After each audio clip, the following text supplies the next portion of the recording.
This is a story of past relationships and how we attempt to resolve the pain that becomes embedded in our cellular structures. All my life, I've contemplated the big questions. What is the purpose of my life? Can we be immortal? Why do the ones we love get sick?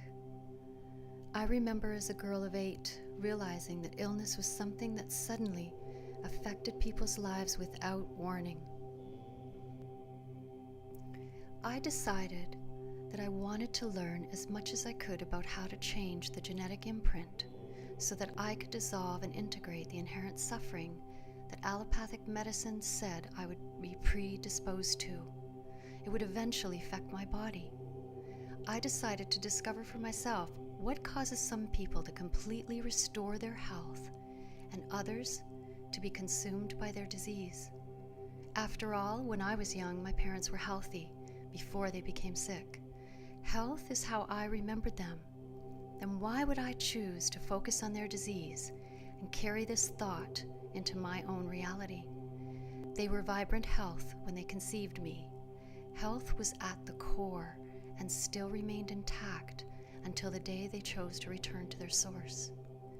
Their thoughts, beliefs, perceptions, and reality is what colored their experience of wholeness. Wholeness remained at the core. Their physical form deteriorated around that original fulcrum.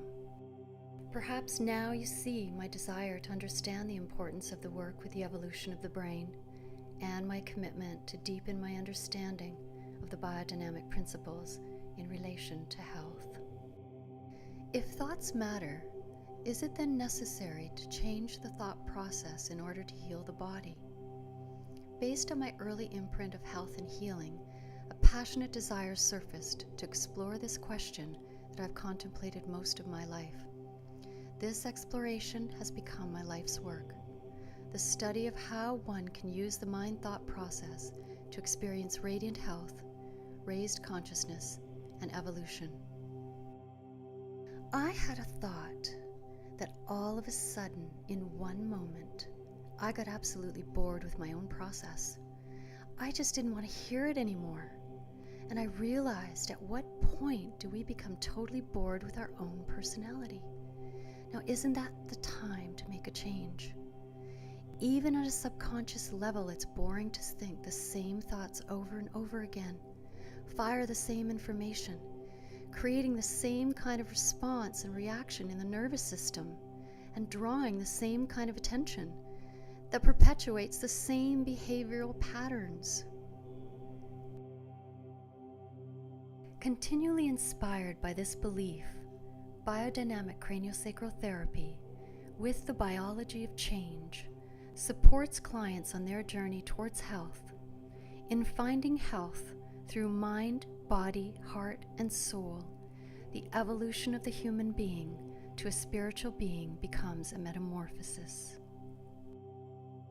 We will take a journey through 3 shifts of consciousness that were an integral part of my process as both an individual and as a healer. Throughout, it becomes clear how biodynamic craniosacral and the biology of change support and influence this process.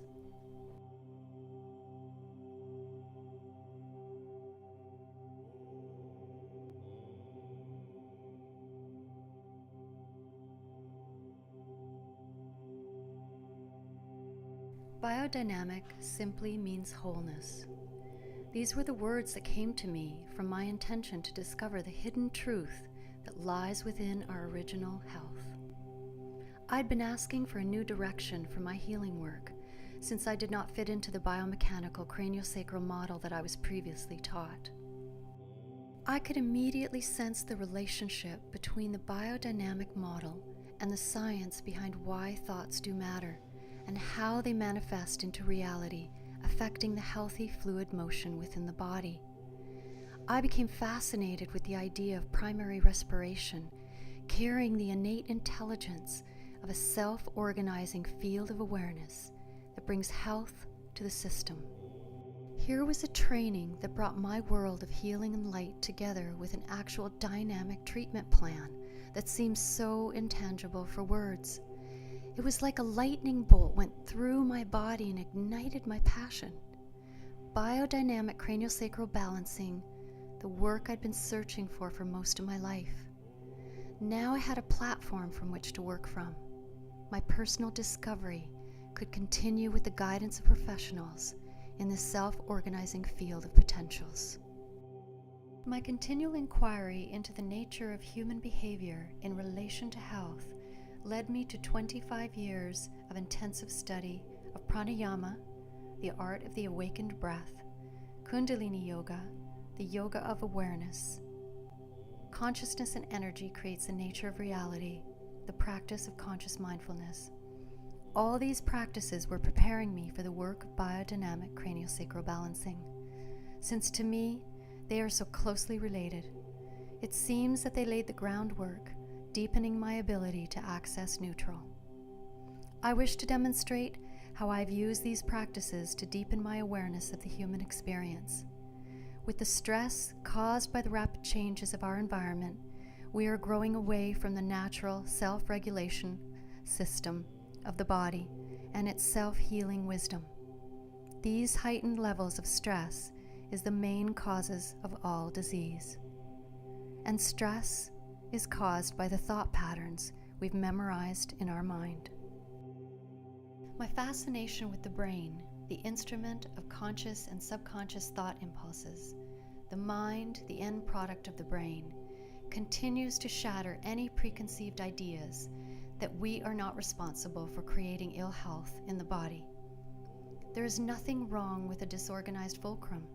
The key is to hold a neutral space, free of judgment, that will allow the reorganization process to occur. The question that I ponder is, will the healing and health that is at the core of all suffering affect change in the system if the brain continues to think the same thoughts that created the disease in the first place? Now, if inherent health can facilitate the resolution of ill health, are we not speaking of inherent health of the mind simultaneously? Can it be that these thoughts are acting like dynamic forces, continually creating and recreating new paradigms of thought? Are these forces pushing the human being to expand from his limited way of thinking to a more expansive awareness of himself? Is this not evolution? Are we not here to evolve? Is this not the answer to the question, what is the purpose of our lives if not to evolve? Evolve through the dynamic forces of ill health and health, pushing against each other to create a state of balance, a state of neutral, an access mundi. All cures come from the mind first. If the mind is aware of itself and its thought process, then by bringing the system into a deep state of relaxation, allowing the mind to rest in a neutral state, and introducing a new thought of health and wholeness, then this is the beginning of accessing deeper states of awareness to effect a physical change in the body. Life contains everything. It cannot only be about the ever-present health. It is the absence of the feeling of health that inspires us to change and evolve. Here lies the duality of our lives. There always and always will be opposing forces, since that is the dynamic of creation, evolution, life in motion. Many great masters have spoken these words: "You are what you think." Gellis portrays primary respiration as the mind of the fluid body.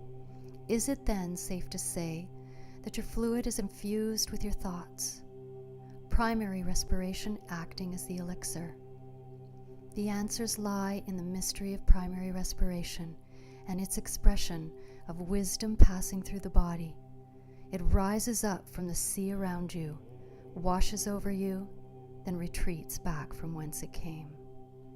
It is the silent whisper of the Spirit. Its mother tongue is truth.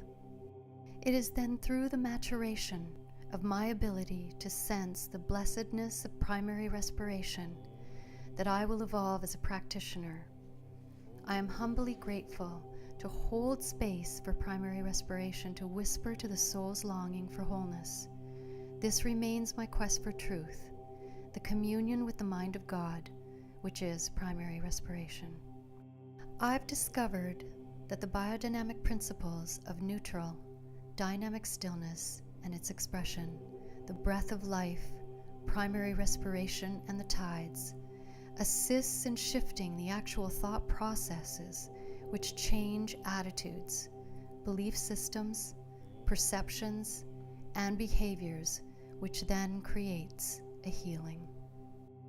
Since evolution has no beginning and has no end, my personal exploration with the biodynamic forces that created my life and the lives of those I touch will continue to inspire me as a healer, mother, friend, and lover of the divine. My hands are my greatest treasure, for they are an expression of my heart. My breath remains an expression of my beloved life.